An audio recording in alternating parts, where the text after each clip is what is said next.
Assalamualaikum warahmatullahi wabarakatuh. Innal hamdalillah usalli wa usallimu ala Rasulillah Muhammad ibn Abdullah wa ala alihi wa sahbihi wa mawalah. Ashhadu an la ilaha illallah wahdahu la syarikalah wa ashhadu anna Muhammadan abduhu wa rasuluh.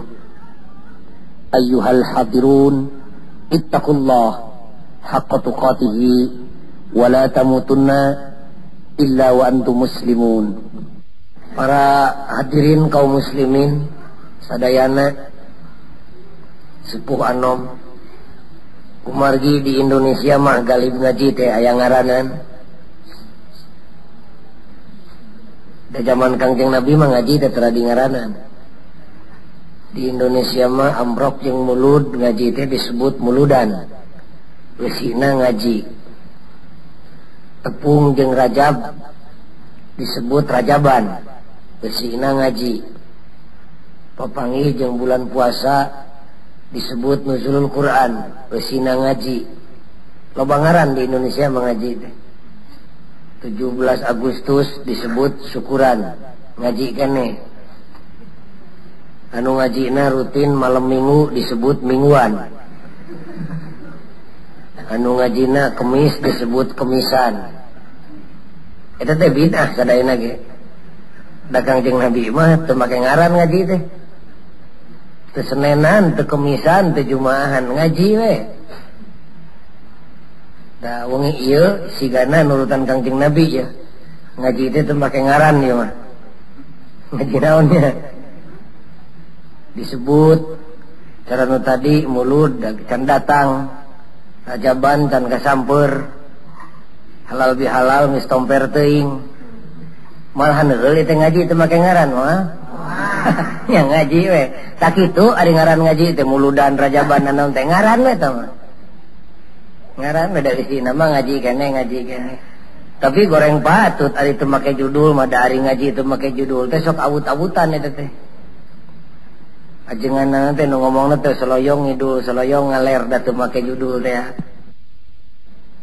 Tadina ieu pengajian sim kuring rek nyoba-nyoba nyieun judul kufur nikmat. Pan biasana mah sok aya teh dituna teh nya syukur nikmat berenya. Keun syukurna mah.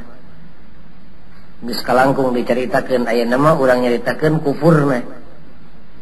Di mana aya syukur nikmat kadituna teh pasti aya kufur nikmat. Sekali deui ibu judulna teh naon? Kufur nikmat. Jadi dua masalahna teh, hiji kudu nerangkeun kufur, kadua kudu nerangkeun nikmat. Di mana geus kufur jeung nikmat diterangkeun kadituna kudu nerangkeun akibat kufur kana nikmat. Di mana geus diterangkeun akibat kufur kana nikmat, katemong akibatna kakara tungtungna teh kumaha ngungkulan akibat kufur. Hadirin kaum muslimin sadayana, ari pangna dibahas masalah kufur teu saeutik jelema teh. Ari ku kufur masieun ka bina-bina tapi hirupna pinuh ku kakufuran, da teu apal teh apaan? Rata-rata kana kufur teh nyaho ngaran teu wawuh rupa. Eta menjadi sabab pokona sim kuring ngebahas masalah kufur. Bakating ku salah pangartianana dina masalah kufur sim kuring gaduh santri. Ayeuna mah geus mukim, telat teu nganjang ka sim kuring, cek sim kuring teh nah si laing telat-telat teuing euy teu datang ka dieu. Kufur nikmat maneh mah sumuhun. Ngeunah we disebut kufur teh. Atuh ku sim kuring dibalikeun, pantes si laing mah kafir ti baheula. Ih teu Pak di mah teu kafir. Ari disebut kafir mah beungeun. Padahal eta teh cidu jeung reuhak. Ari kufur pagaweanana nu migawena disebut kafir. Hartos henteu. Sok nu kahiji urang caritakeun heula hartina kufur. Cek santri mah kecap kufur teh asalna tina al kufru. Ari hartina teh ngareumpeukkan, nutupan, mindingan, ngahalangan, ngarimunan. Nu matak dina Quran tukang tani teh disebutna kufar. Tukang tani kaum ibu ari ngaseuk pannya taneuh teh dicocok tapi kamolongo sok diteuneun suukna terus dirimunan ku suku, ta eta teh kufur ngaranna teh. Jadi kufur teh ngarimunan perkara anu katemong, kitu harti harfiahna.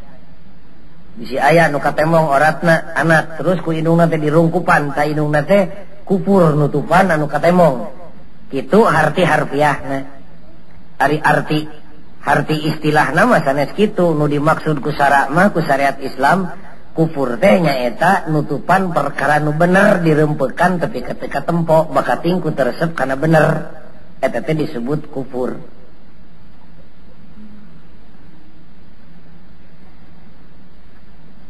Ayeuna kakara di mana geus uninga kana hartina kufur, urang kedah uninga saha nu sok kufur teh pokok jali makhluk. Makhluk nu mana? Manusia jeung iblis. Dua we da malaikat matara. Duka tapi kumaha urang ka iblisnya? Duka. Da hampir sarupa ningali pagaweanana mah. Sakali deui urang bolak-balik ngajina saha anu sok migawe kufur teh? Makhluk. Makhluk teh pan loba rupana kan tenan we ngan nu sok kufur mah dua nyaeta hiji manusia kadua iblis. Ari jelema nu kufur naon ngaranna disebut kafir atawa kufar. Jadi nu ngalakonan kakufuran teh disebutna kafir atawa kufar. Nyarioskeun masalah kafir, ulama-ulama ahli tafsir ngebagi tingkatan kafir. Suur kafir teh wah maka aji kabeh ada di wincik di wiji-wiji mah. Kafir teh aya nu disebut kafir mutlak. Mutlak kafirna teh teu percaya lahir jeung batin ka Allah Rabbul Alamin. Teu percaya lahir jeung batin ka nabi-nabi Allah.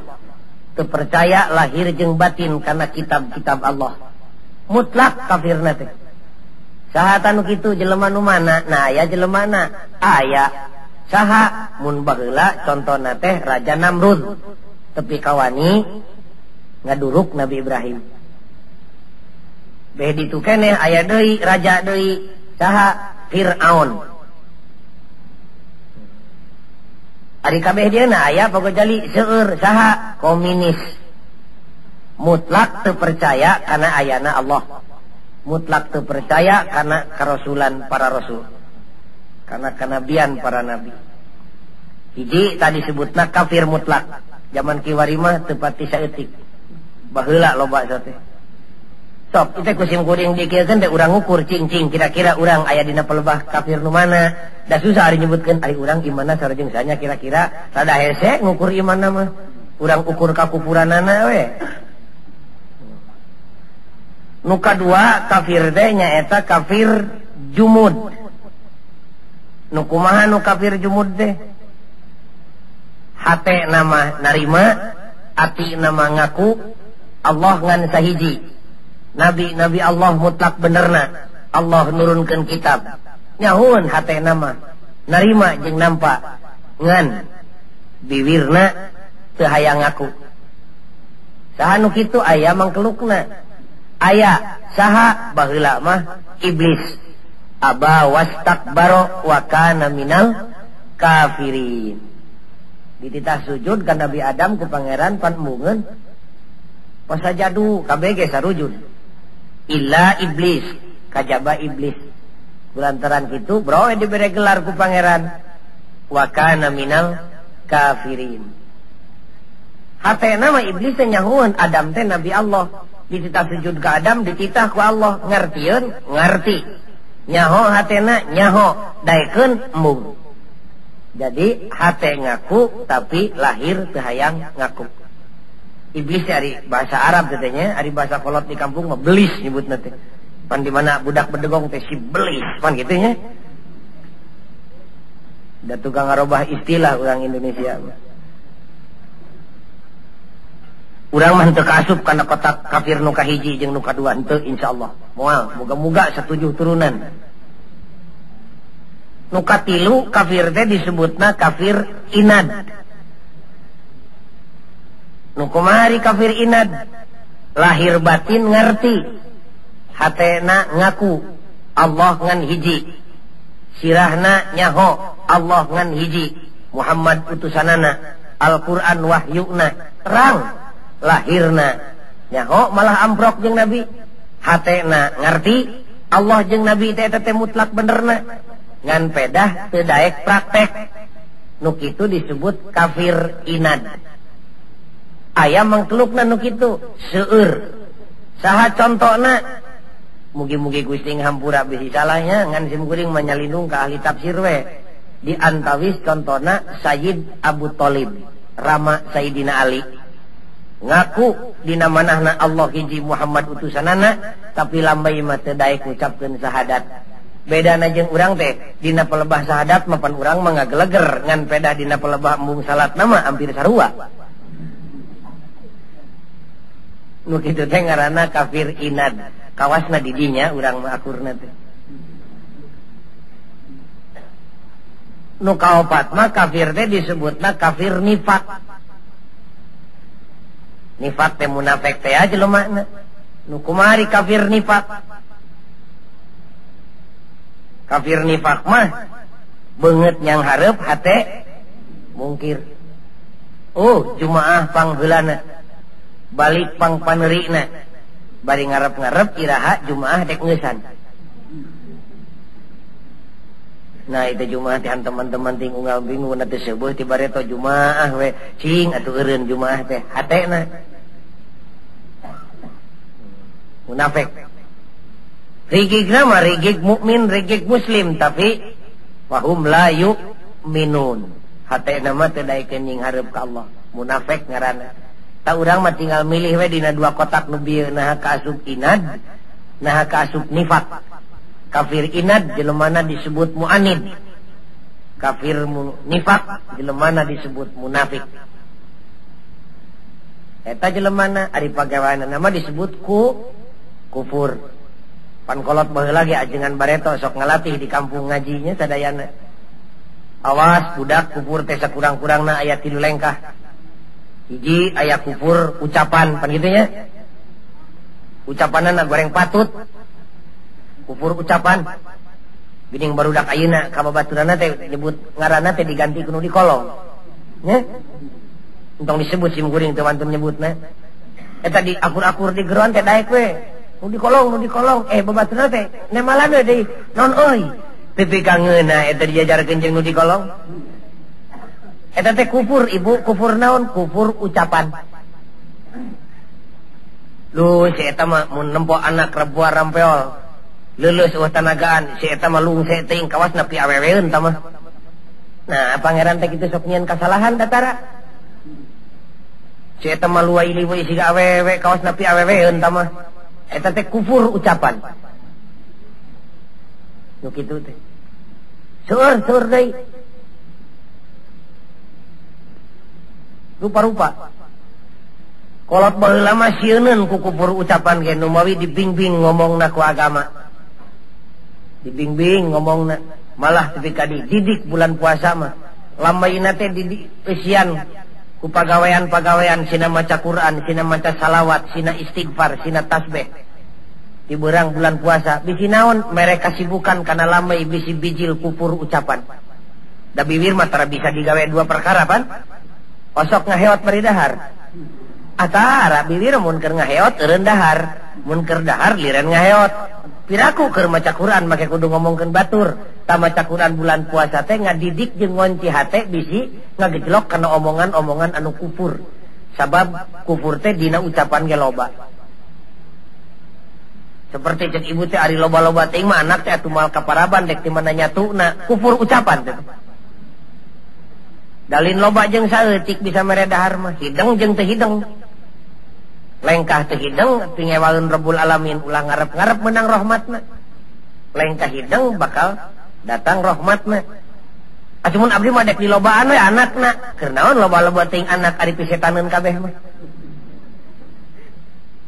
mending hiji bari soleh anak 7 likur ngan kabeh ngajejek kana neraka kanggo naon bager anak teh nu hiji ngiriman ka indungna teh da pagaweanna nyopet nu hiji deui mah ngirimanna teh loba da jadi jeger gitu nu hiji deui mah ngiriman wedak ngiriman lipstik da puguh cicingna di kuloneun stasiun teh cek naon loba-loba teuing anak siga kitu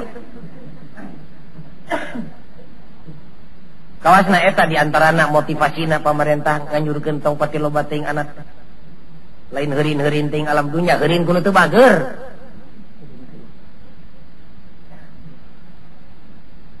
Awas ieu pagaweanna keneh, kafirna mah atos, aya mah kufurna. Nu kadua ceuk kiai baheula disebutna kufur teh kufur lampah. Ucapanna hade tapi tingkah lakuna salah. Eta teh kufur lampah, kufur pagawean.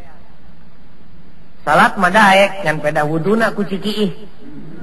Eta teh kufur pagawean. Daek sedekah mangan rezekina meunang maling. Kufur pagawean. Nupang berat nama kufur iktikad, kufur patekadan. Nyangka Allah lemah, nyangka Allah miskin, nyangka Allah ripuheun. Loba-loba teuing jelema teh Allah ripuheun ngaturna, kufur patekadan jeung ucapan jeung lampah. Itu diantawisna kufur teh. Sim kuring lain dek nyaritakeun kufur nu gede seperti kitu, rek nyokot saeutik dek nyaritakeun kufur nikmat. Nu kumari jelema nu kufur nikmat, unggal poe narima kabungahan anugerah Rabbul Alamin, tapi eta kabungahan teh salilana disalahgunakeun.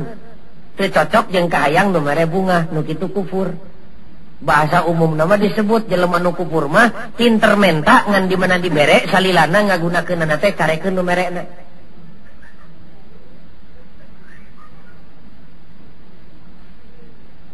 Kufur nikmat ngaranna.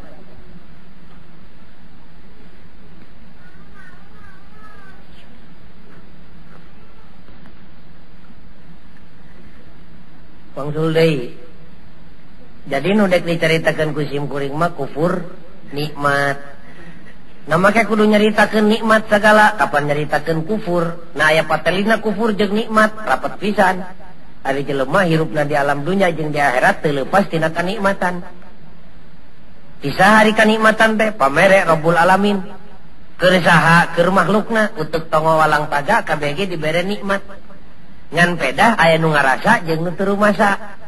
Ngarasana mah ngarasa ngan teu rumasa. Da teu siap-siap nu ngarasa nikmat make rumasa henteu. Da loba nu karasaeun pamere nikmatna ngan teu rumasa.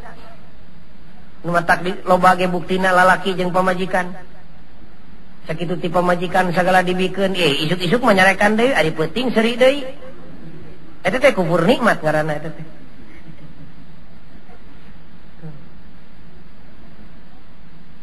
Jelema nu kufur nikmat teh pinter menta ngan di mana dibere salilana teu oleh carekeun nu merena.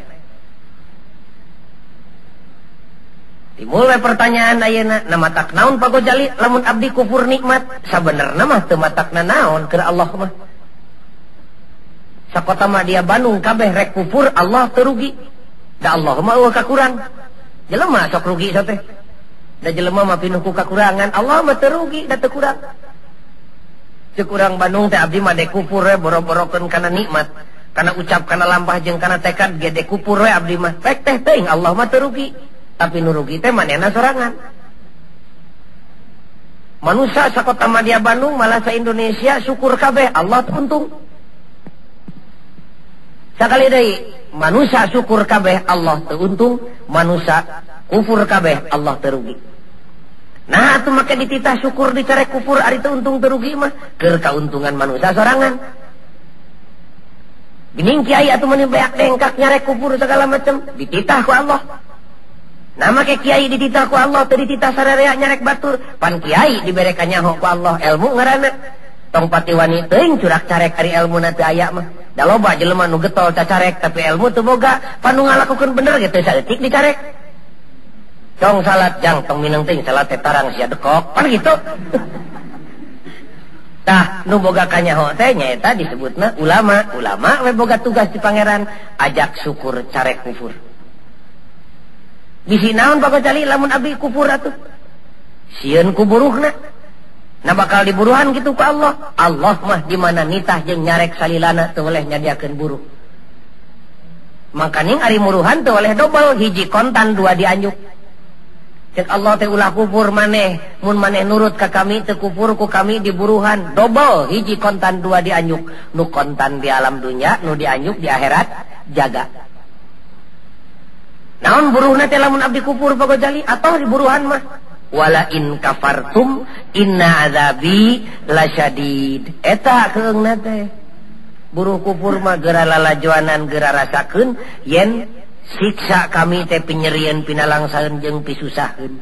Ira nyiksana double, hiji kontan di alam dunya, dua dianyuk di akhirat jaga. Kade ulah boga sangka disiksa teh dina neraka unggul. Di dunya ge dibikeun, Bu. Ngan pedah ku para ulama ari siksa Allah di alam dunya mah tara disebut siksa, disebutna teh peringetan. Nyaeta mereka sempetan ka jelema nu hirup sugan we ku panyiksa teh bisa jadi tobat eureun tina kasalahanana. Tah nu matak kiai jejerewetan nyare kufur teh taya kajaba, hiji mah dititah ku Allah, kadua mah hariwang kuburuhna. Dasanya mah keur Allah mah dek kubur rek syukur ge teu jadi kauntungan teu jadi karugian. Ieu mah keur kauntungan urang we. Cara kolot sok nyarek ngadahar hui atah ka anakna dalenya aku hui. Hui boleh dihakanan ku budak leutik. Ujang saya ulang hakanan hui atah. Lainnya masing dek beak 7 telebuk gepek teh teuing ngan hariwang hitut.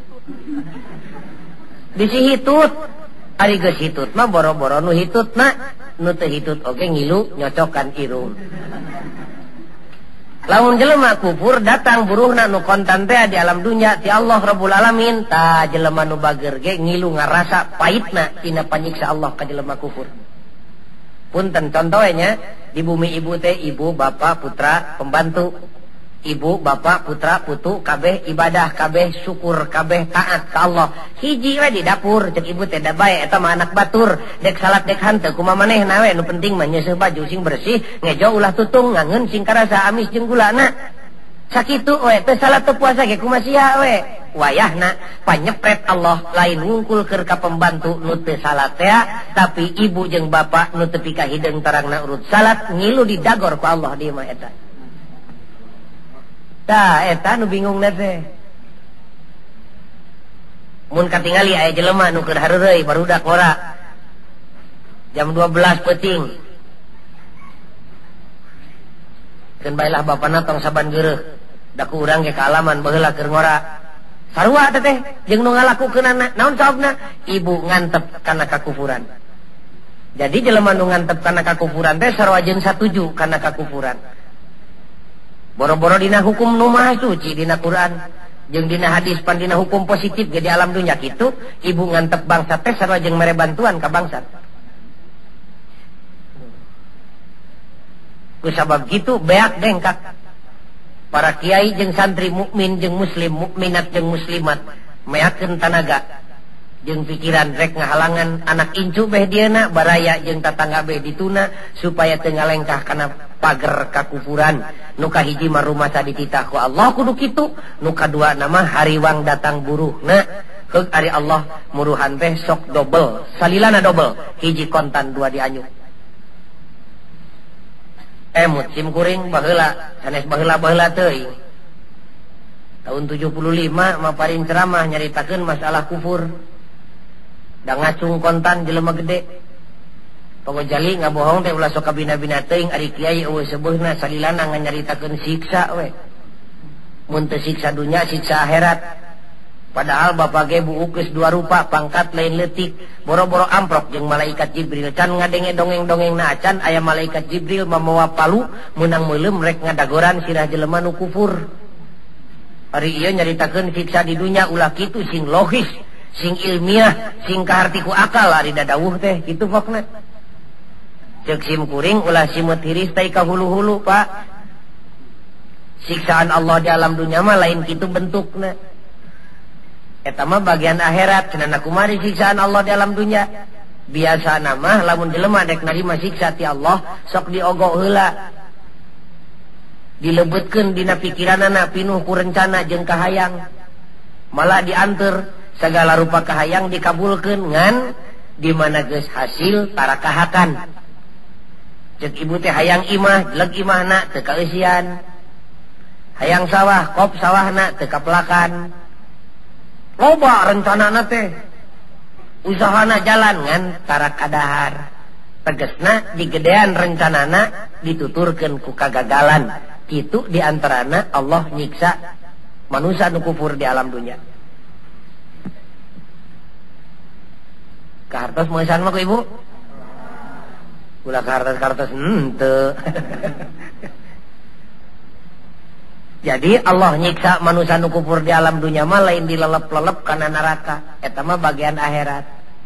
Di dunia mah biasana sok digagalkeun rencanana. Kitu sim kuring ngomong teh lain ngomong teu pupuguh. Eta teh gumantung kana keterangan. Rabbul Alamin ngadawuh dina Quran, "Falamma nasu ma dzukiru bihi fatahna 'alaihim abwab kulli syai'in hatta idza farihu bima utu akhadnahum baghtatan fa idzahum mublisun." Arti kenu bebas we nya keun tarjamahan mah tinggal liane ku nyalila Qur'anna. Jadi narjamahkeun bebas harfiah mah kudu di pasantren tah mah. Ima maksudna we wallahu a'lam. Lamun seug jelema ibu geus malengos 100% geus kufur mutlak kufurna ka Allah Rabbul Alamin jeung kana aturanana fatahna alaihim abwab, malah ku pangeran teh bakal dibukakeun ratusan panto, lain babun tapi abwab, menang jutaan panto ge, panto dagang, panto tani, panto segala gebros cara di duit kabeh. Fatahna alaihim abwab lamun kufur nu matak sim kuring lain mere resep ngan ieu mah sokong jongklok bisi dek bedegong bisi dek kufur bisi hayang beunghar kontan gancang babari kufur we nyaan tapi kufurna ulah sabelah sapotong bisi ibu hayang ngadadak beunghar babari kufur we ngan kufurna ulah mamangeusanan tapi kufurna kudu mutlak total. Bisi dek ngaleueut arak kaum bapak entong sasloki 2 sloki 7 drum. Bisi dek lacur tong susulumputan era ku jelema nangtung dina tangkal listrik.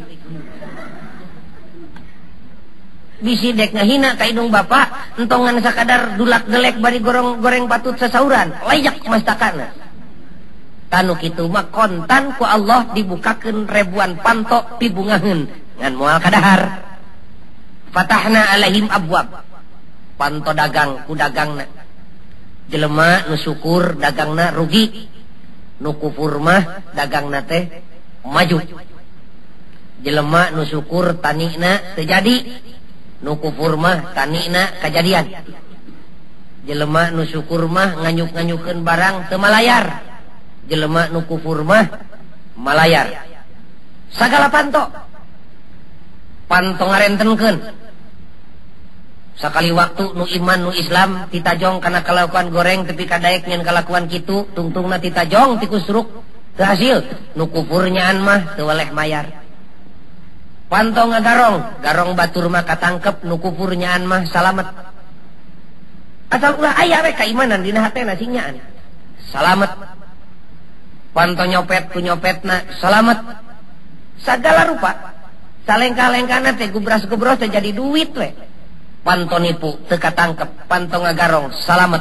Sagala salamet, duit numpuk dibarengan jeung kasehatanana hatta idza farihu tepi ka ngangkat dada nepak dada ka baraya jeung ka tatangga deuleu emang kitu pokna dek naon jang make jeung nyuman sama ka gugus-gugus tarang dek naon jang make minahkeun barang dahar ti beurang ka peuting siga kalong bulan puasa teh nyebutna teh kalong dek naon jang make micenan rejeki ditipu tama ku agama pokna teh dek naon jang make ulah lol ka Mekah ngabeungharkeun urang Mekah tama tempo emang mah teu ngaji teu ngabakti nu penting mah alus ati we jang nu butuh tulungan nu hayang talangan tuh geningan emang mah teu salat teu puasa komo zakat tingali keur naon make jeung init ka Mekah da kana sorban teh nyebutna teh me bangala kana sorban teh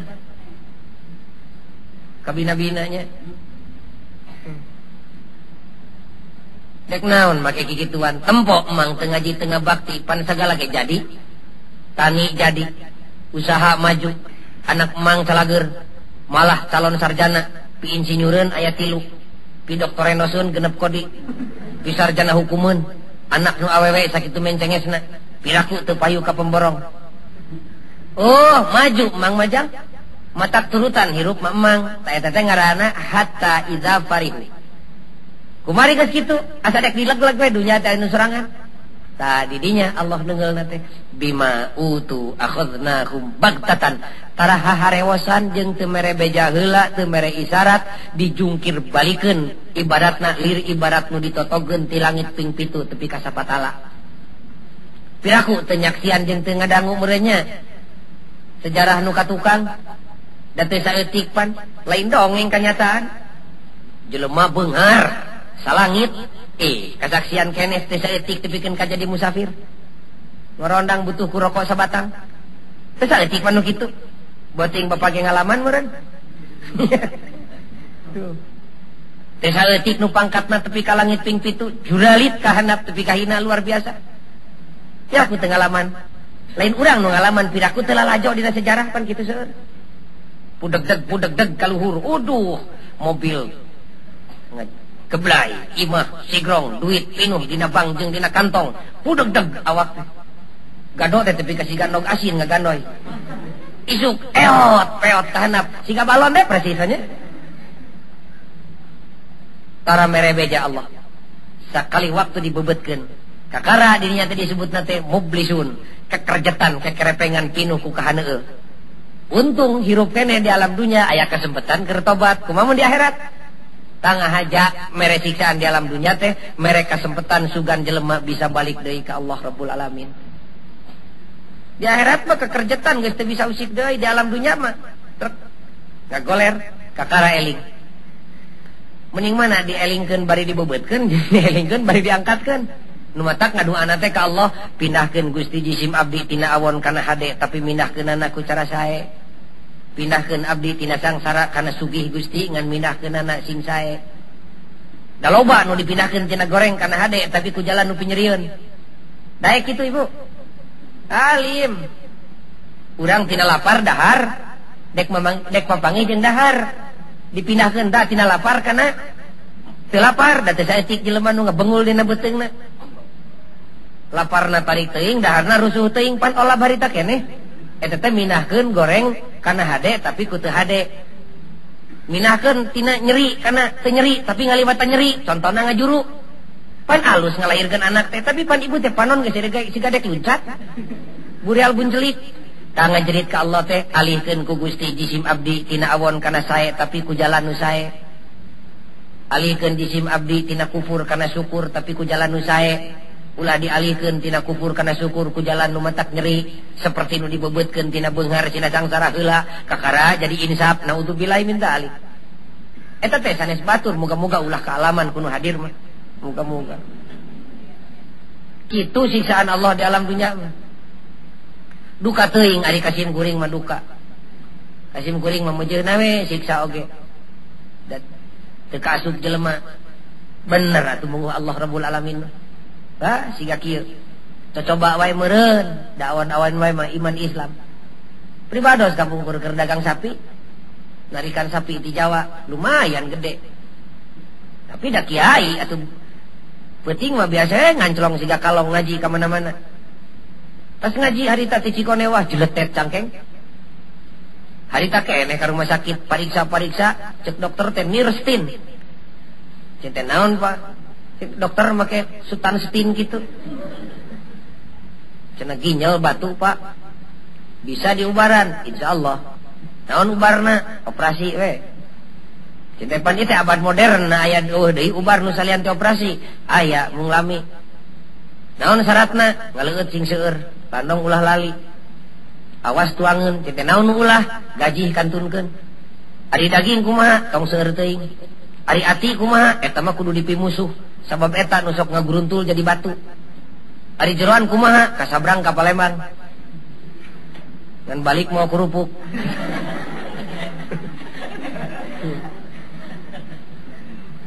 Cende kumaha ari susu? Eta mah kada dilirenkeun. Ari cikopi? Eta pisan anu kacida ulahna. Ari sambal kumaha? Sok panas kana cangkeng. Ari lalap kumaha? Wayahna nu asak jeung nu atah kantunkeun. Jeung naon kuring barang hakan? Samentawis mah jeung uyah we. Robbana cek sim kuring. Meureun cek pangeran teh kop sia tucungik sia teh hayang beungar taku kami dibere sapiina sapoe satreuk ngan ulah dihakan dagingna kitu kira-kira mah. Daek ibu kitu. Ayeuna mah Ari geus balik mah ka bumi da teu saeutik jelema nu kufur ngomongna. Abdi mah tinimang susah, tinimang hirup malarat kajeun susah sakarat pokna teh naudzubillahi min dzalik. Urang kaler da teu kitu. Duka ari urang dieu mah. Kawasna mah rata-rata di dia gitu. Kajeun teh diucapkeun ari dina laku mah hampir kitu da urang teh. Alim ari keur sadar mah tapi nafsu gede mah kajian dia belum dina neraka dah. Sigana teh bakat tingku teh sieun teh sugema di alam dunya. Keur naon kitu? Koptah imahna sigrong di jalan dago nu mentereng teh teu jeblok jeung teu seselepetan caraka. Jalan kopo. Tuh di jalan dago. Imahna sing sigrong ngan panyakitna rek dibikeun tepi ka paeh. Daek. Naudzubillahi min dzalik. Tah siksaan Allah di alam dunya mah kitu carana teh. Bro, imahna tuturkeun ku gering. Saeusi imah. Rajeun cager, duit beak. Duit mah teu beak, beuteung teu meunang dieusian. Gula numpuk karungan di imah, teu meunang diinum da kencing manis. Daging bro di juru bro dipanto, da anak jadi jagal, teu meunang di dahar, da darah tinggi. Coba jengkol mah jeung peuteuy numpuk pangirim di mana-mana di pipir tangkalna lebeut baruahan teu beunang di dahar. Panyakit kencing batu. Jak naon kitu? Tah selopna diteretes ku inten berlian teu bisa dipake da suku rimatik. Keur naon kitu? Siksaan Allah di alam dunya teh carana teh kitu. Geblak sawahna tuturkeun ku banjir. Banjir eueuh, halodok panjang telak tepi ka beulah asup cokor munding. Datang cai telak eueuh, cai alus pare jadi hama nyamperkeun. Hama teu datang, ragrag harga pare. Hargana teu ragrag, duitna ge numpuk rimah rek dibeulikeun deui kana sawah. Garong datang teu bebeja. Eueuh garong ka imah abdi mah da sapopoe ge dijaga ku hansip, anakna kalakuan leuwih ti garong. Tara anak abdi mah bager, malah aya ke sakola, puluhan tahun teu dek lulus, bodona beak ka daek. Pintar anak abdi mah, hanyakal goreng akhlak tapi ka teu wani ngaku ka indung. Nu kitu teh siksaan Allah. Kita lain cek simkuring Kangjeng Nabi malah nyebutkeun di mana jelema dieunteupan ku panyakit resah jeung keluh kesah. Resah? Resah teh naon bahasa Sunda nu nyaan nya? Iya gelisah we geus bahasa Melayu nah gitulah. Susah neangan Sunda nu nyaana mah. Guling gasahan. Ya. Baliung batu asahan teh ka ditu mah. Guling gasahan rezeki boga. Ngan kieu jeung kieu we. Lain ayeuna wungkul pan pernah ka Kangjeng Nabi datang sahabat. Abdi teh pun bojo sehat, abdi cager pun anak sarae. Rezeki gaduh dagang maju tani teu rugi, tapi itu abdi teh gaduh penyakit ya Rasulullah. Penyakit naon? Tengenah sare, tengenah dahar, bingung abdi teh. Tah di antara teh naon teh? Lamun tadina melak kufur eta teh panyepret ti Allah, siksa ti Allah. Kenali kumaha Gusti ubaranana? Kumaha ceuk Nabi bawa nganjang hate maneh ke tempat nu aya jelema nu keur maca Quran. Mun maneh bisa maneh milu baca, mun maneh teu bisa dengekeun nu macana. Ibadah ngadengekeun ge. Keur nu iman mah pacok loba jelema kalepasan nya. Maca Quran mah tama ari teu nyaho isina mah sora jeung monyet ngagugulung kalapa, istighfar deui ulah kitu. Ngaji Quran mah ngadengekeun ibadah lamun iman.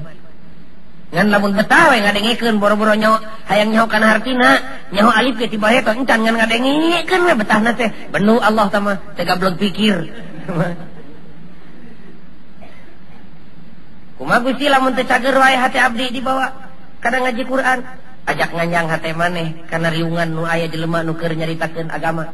Mun bisa maneh nu pidatona carek batur ulah salah, ajak kana bener. Mun maneh teu bisa sing tartib sing halus hatena, dengekeun omongan nu tablek sugan we maneh jadi leuleus hate.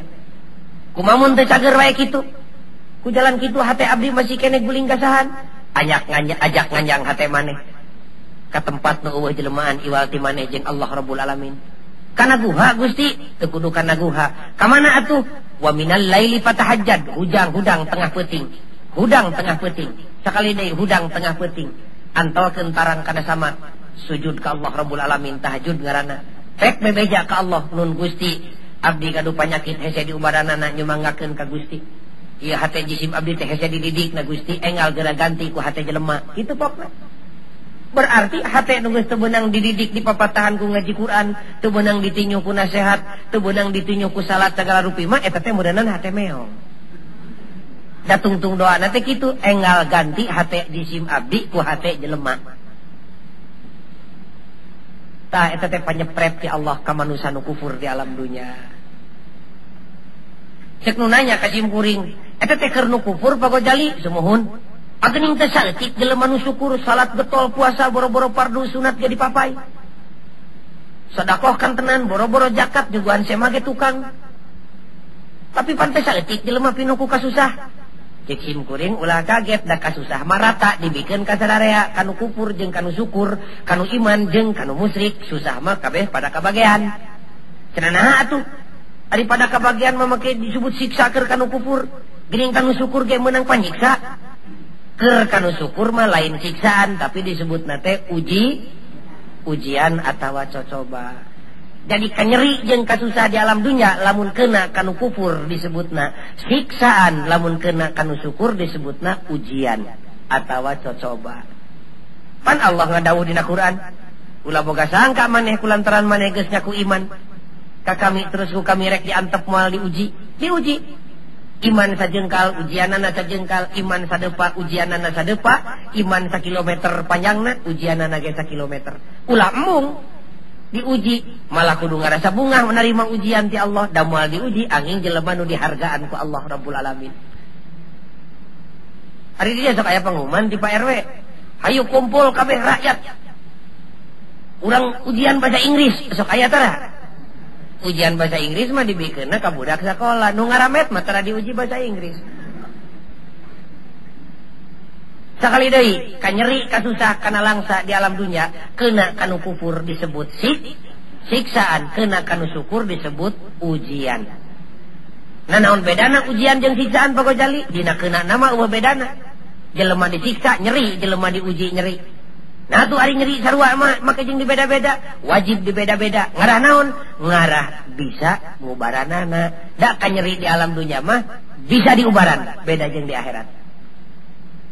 Bisi hayang lila nyerina tong diubaran, bisi hayang sakedeung nyerina ubaran.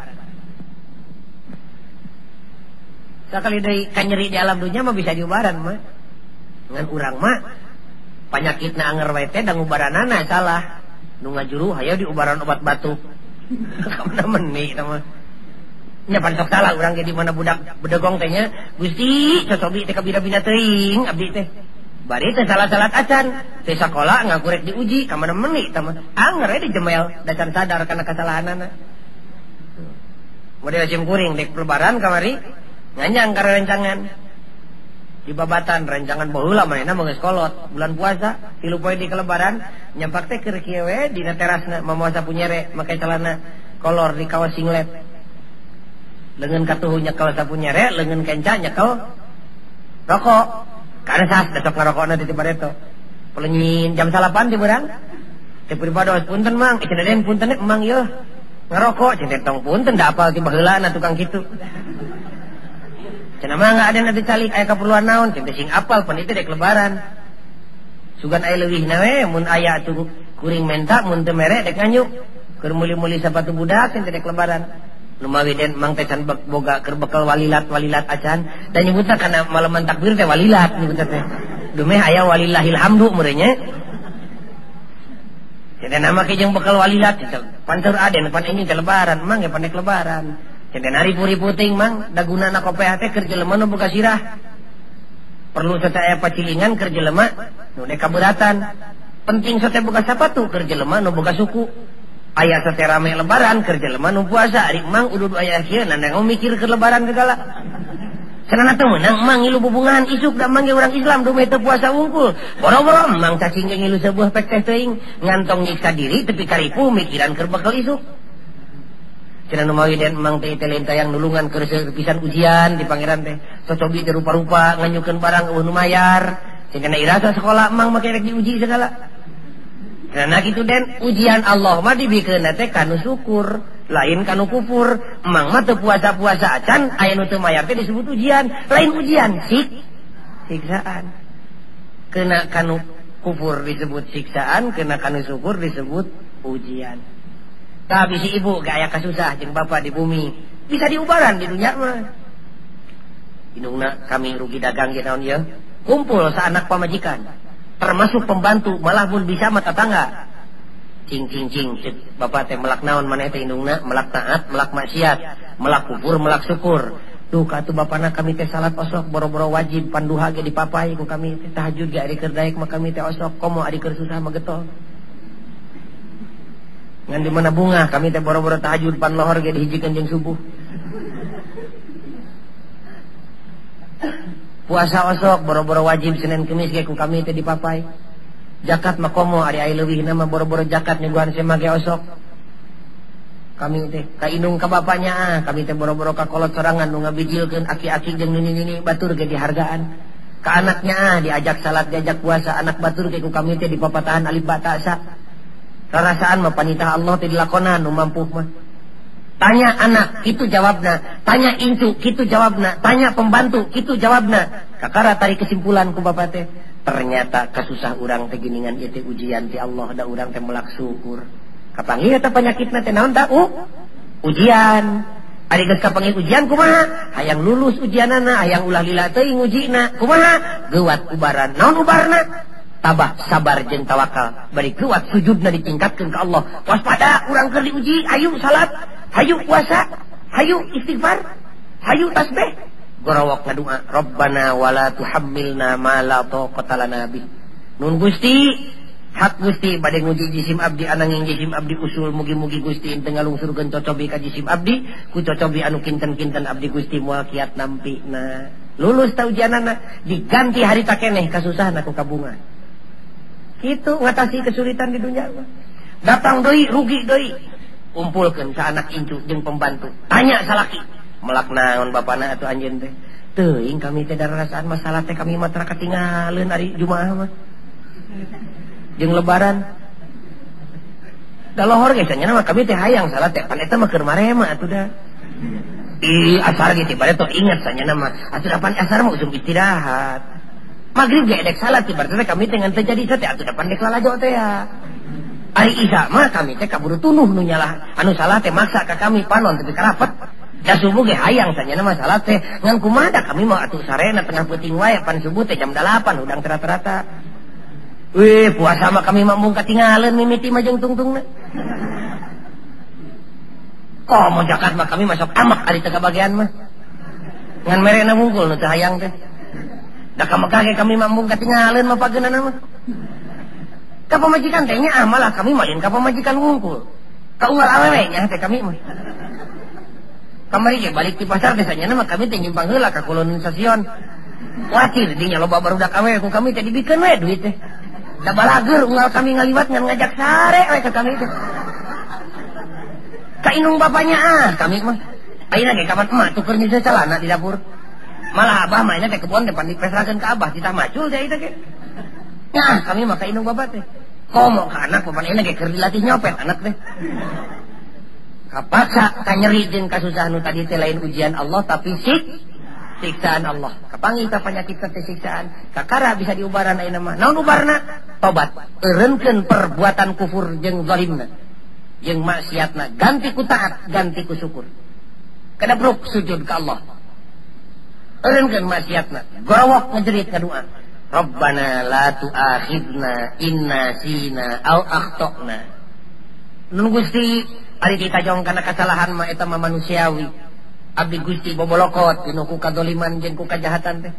Nomor 2 na Gusti iwal ti jisim abdi nomor 1 na anfusana. Manawi Gusti teu ngampura cilaka 2 kali jisim abdi. Nun Gusti sanaos kitu mugi Gusti teu ngalungsurkeun siksaan ka abdi Gusti. Ku siksaan anu kinten-kinten abdi Gusti moal kiat nampina. Astagfirullahalazim. Pikeun kasalahanana. Leleskeun hatena. Kakara ditarima tobatna.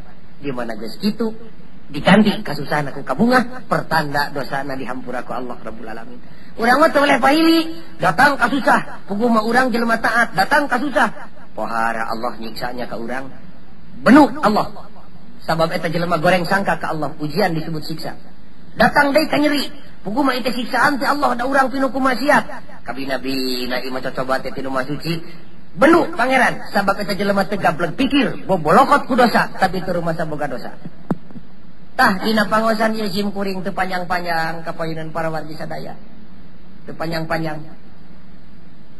Mere resep we kumaha keur ngukur ujian jeung kumaha keur ngukur siksaan. Ubaran tah di mana diuji ubaran ku tabah sabar jeung tawakal, di mana disiksa ubaran ku tobat.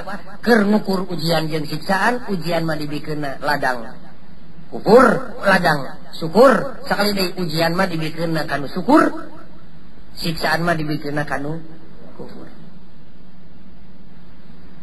Para hadirin kaum muslimin sadayana, urang cekapkeun sakitu. Dongeng ieu mah lain ngaji lah dongeng. Dongengan pribados. Nu patali jeung agama, nu benerna eta teh tina agama, nu kaliruna mah tina kakaliruan pribados sorangan we. Muga-muga Allah ngahampura ka pribados jeung ka para wargi sadayana. Sanajan ugerek ditutup doa ku pangrasa ajengan, urang bareng ngadoa nya. Mangga jeung sim kuring. Bismillahirrahmanirrahim. Rabbana la tu'akhidna in nasina aw akhtana. Rabbana wa la tahmil alaina isran kama hamaltahu ala alladhina min qablina.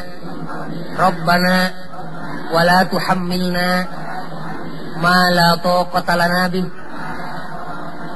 wa'fu anna waghfir lana warhamna anta maulana fansurna alal qaumil kafirin. Amin ya Allah ya rabbal alamin. Rabbana atina fid dunya hasanah wa fil akhirati hasanah wa qina adzabannar. Wassalamu alaikum warahmatullahi wabarakatuh.